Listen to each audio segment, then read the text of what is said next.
أعوذ بالله من الشيطان الرجيم بسم الله الرحمن الرحيم بسم اللہ کا تسمیہ کا ذکر چل رہا تھا، تو یہ بتایا کہ اس کے آخر میں یہ دو لفظ آئے ہوئے ہیں، الرحمن اور الرحیم۔ ان دونوں کا مادہ ایک ہی ہے، یعنی ان دونوں کی اصل ایک ہی ہے، رحمت۔ یہ دونوں رحمت سے نکلے ہیں اور دونوں کے معنی ہی رحمت کرنے والے کے ہیں۔ اردو ترجمے میں آپ کرتے ہیں بے حد مہربان، نہایت رحم والا، تو مفہوم دونوں کے ایک ہی ہیں، بے حد مہربان ہے یا نہایت رحم والا ہے، لیکن اس کے باوجود ان دونوں کے اندر لفظی اور معنوی دونوں طرح فرق ہے۔ یہ دونوں ہی مبالغے کے صیغے ہیں۔ مبالغہ کسی صفت کے اندر زیادتی کو بیان کرنا ہوتا ہے، یعنی جیسے آپ اردو ترجمہ اس کا پڑھتے ہیں کہیں، تو صرف رحمت والا نہیں ہے کہ اللہ تعالیٰ کے نام سے شروع کرتا ہوں جو رحمت والا ہے، بے حد مہربان اور نہایت رحم والا،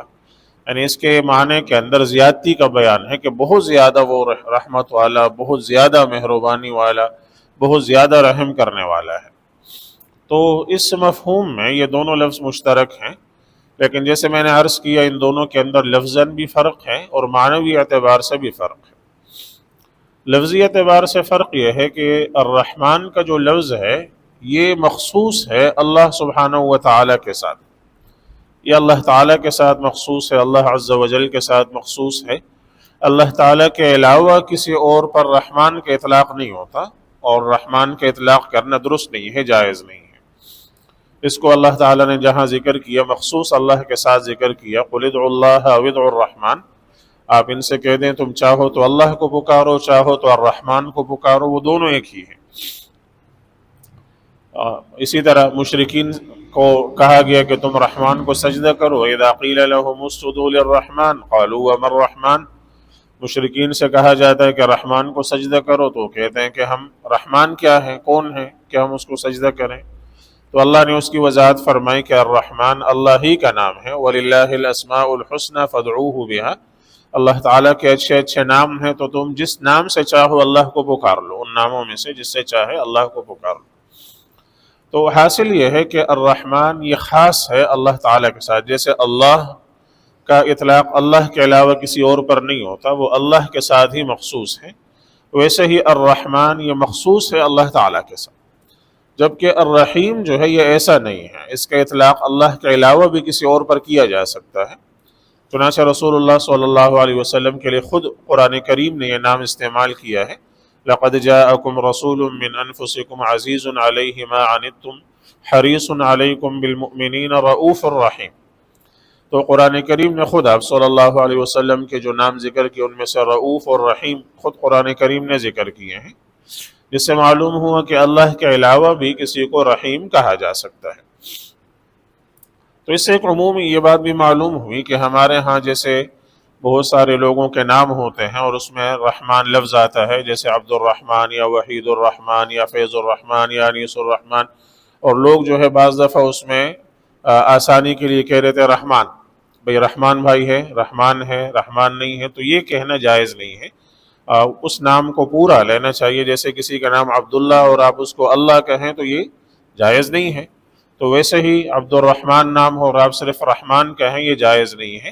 ان کا پورا نام لینا چاہیے، اور رحمان کا اطلاق اللہ کے علاوہ کسی اور پر کرنا درست نہیں ہے۔ رحیم کا اطلاق اللہ کے علاوہ بھی کسی پر کر سکتے ہیں، کسی کو آپ رحیم کہہ سکتے ہیں۔ ہاں یہ بات ظاہر ہے، واضح ہے کہ جب اللہ تعالیٰ پر رحیم کا اطلاق ہوتا ہے اور اللہ تعالیٰ کو رحیم کہا جاتا ہے، تو جیسے اللہ کی شان ہے ویسے رحیم ہونا مراد ہوتا ہے، اور بندے کو کسی کو جیسے آپ صلی اللہ علیہ وسلم کو رحیم قرآن کریم نے کہا ہے، تو پھر جیسے بندے کی شان ہوگی اس کے مطابق اس کو رحیم کہا جائے گا۔ تو دونوں کا ظاہر ہے، مطلب ایک تو نہیں ہے کہ اللہ اور بندہ دونوں برابر رحیم ہیں، وہ تو نہیں ہو سکتا۔ ہاں یہ ہے کہ اس لفظ کو بولا جا سکتا ہے، کسی بندے پر اس کو بولا جا سکتا ہے۔ تو پہلا فرق یہ لفظی اعتبار سے یہ ہے کہ الرحمن اللہ کے لیے خاص ہے، وہ کسی اور پر نہیں بولا جا سکتا، اور رحیم اللہ پر بھی بولا جاتا ہے، بندوں پر بھی بولا جا سکتا ہے۔ دوسرا فرق ان دونوں کے اندر معنی کے اعتبار سے ہے کہ رحمان کے اندر جو رحمت ہے اس میں عام ہونا مراد ہے، شامل ہونا، اللہ تعالیٰ کی تمام مخلوقات کو شامل ہونا مراد ہے۔ چنانچہ اللہ تعالیٰ نے الرحمن کا ذکر عموماً ایسی جگہوں پر کیا ہے جہاں پر اللہ تعالیٰ کی رحمت کو بہت زیادہ عام بیان کرنا مقصود ہے۔ الرحمن علم القرآن خلق الانسان، رحمان اسی نے قرآن کریم سکھایا، تو قرآن کریم کا نازل کرنا، اور پھر اللہ تعالیٰ نے کچھ اور جو ہے وہ نعمتیں اپنی گنوائی کہ یہ اللہ تعالیٰ کی نعمتیں ہیں، سورج ہے، چاند ہے، دن رات کا آنا جانا ہے، اور یہ ہے، اور پھر فَبِأَيِّ آلَاءِ رَبِّكُمَا تُكَذِّبَانِ، تو تم اللہ تعالیٰ کی کون کون سی نعمتوں کو جھٹلاؤ۔ تو گویا رحمان وہ ہے کہ جس نے یہ ساری نعمتیں تم پر کی ہیں، تو اس کی رحمت بہت زیادہ عام ہے، مسلمانوں پر، کافروں پر، انسانوں پر، جنوں پر، پرندوں پر، جانوروں پر، سب پر۔ اسی طرح دوسری جگہ قرآن کریم میں اولم یروا الی الطیر صافات اولم یروا الی الطیر فوقهم صافات ویقبضن ما یمسکہن الا الرحمن، کیا یہ لوگ نہیں دیکھتے کہ ان کے سروں کے اوپر پرندے جو ہے وہ ہوا کے اندر وہ پر باندھے ہوئے وہ جو ہے وہ ہوا میں معلق ہوتے ہیں، وہ نہیں گرتے، آتے جاتے ہیں، ان کو کس نے تھام رکھا ہے فضا میں؟ رحمان۔ تو گویا کہ یہ رحمان کی اس رحمانیت کا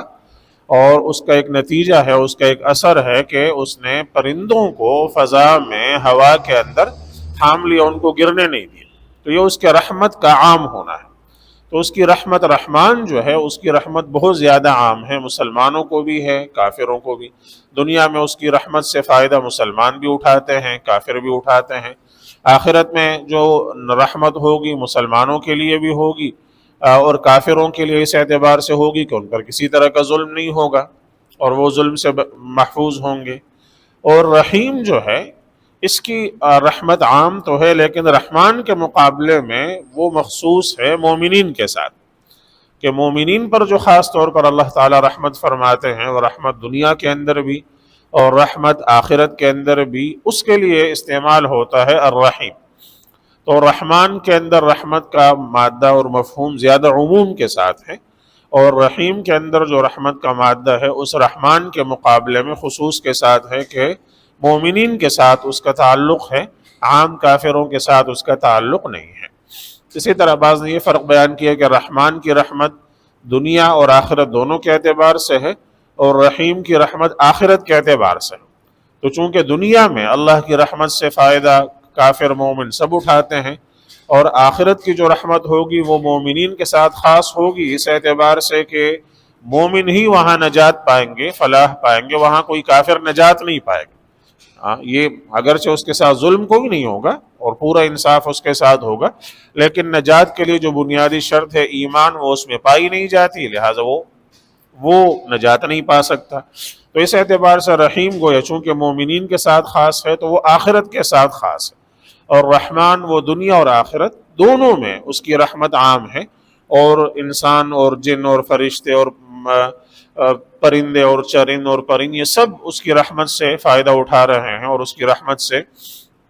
وہ لطف اٹھا رہے ہیں۔ چنانچہ صحیح بخاری ہی کے ایک حدیث میں ہے، آگے انشاءاللہ مزید تفصیل میں اپنی جگہ آ بھی جائے گی، کہ آپ صلی اللہ علیہ وسلم نے فرمایا کہ اللہ تعالیٰ کی رحمت کے 100 حصے ہیں، اور ان 100 حصوں میں سے اللہ تعالیٰ نے صرف ایک حصہ دنیا میں اتارا ہے، باقی 99 حصے اللہ تعالیٰ نے آخرت کے لیے رکھے ہیں۔